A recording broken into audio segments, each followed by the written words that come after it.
Good morning. Look at that sunrise behind me. Is that ridiculous? Can you imagine the energy, the power, the creativity, the imagination, and all that God needs to create each one of those every day for your benefit? It's crazy.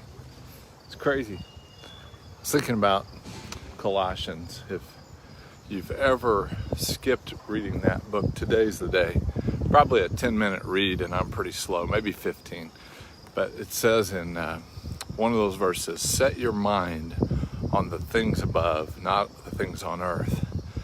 And I think he tells you to do that because when you can begin to see the invisible acts of God on a regular basis, you then begin to see his acts inside not only you, but those around you. And you see the transformation of amazing proportions in people's lives. And so as you go about your life, as you go about your day, you can spend your time looking at the things of earth, which a lot of times these phones will do, or the news, or written papers, or things like that.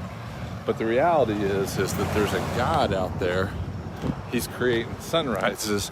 He's fixing the problems in people's lives. He's doing it with his immeasurable power, and he's able to comfort.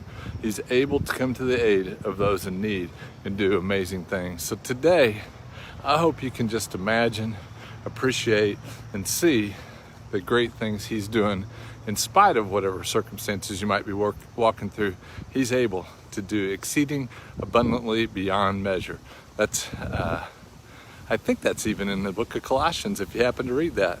Have fun. See ya.